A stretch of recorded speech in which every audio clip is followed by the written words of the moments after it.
पंढरीची वाट कशी दगडा धोंड्याची, राया विठ्ठलाची दिंडी पिवळ्या झेंड्याची.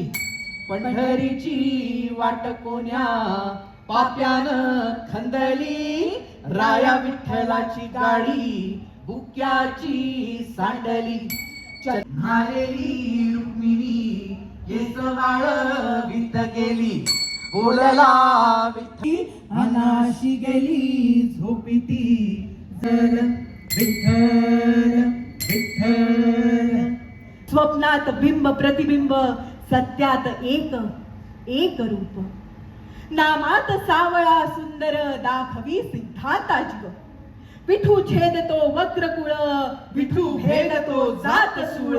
समचरण समभाव, चंद्रभागेत एक नाव. विठू बागेत एक गाव, साधकासी एक ठाव. विठ्ठल विठ्ठल एक नाम, विठ्ठल विठ्ठल एक नाम, विठ्ठल विठ्ठल एक नाम.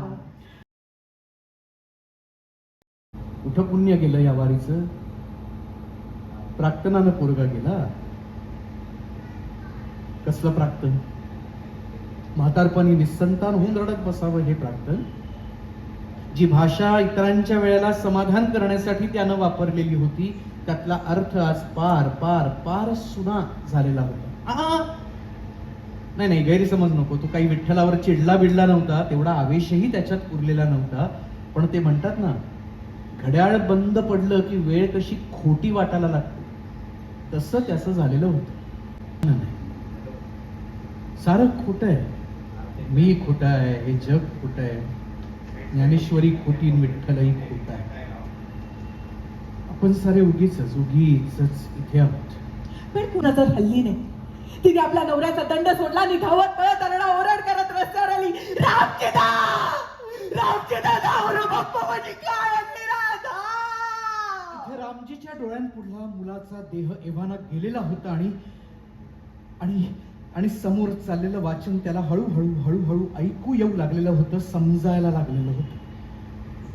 एकाएकी त्याच्या मनात विठ्ठलाचा संताप भरायला लागला.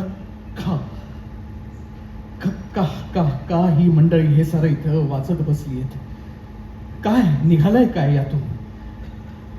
काय तर म्हणे, विठ्ठला वाचूनी सांगतील गोष्टी वाया ते हिमपुटी होती जाना. विठ्ठला वाचूनी जे काही जाणती, तितुल्या वित्पत्ती वाहू गिया.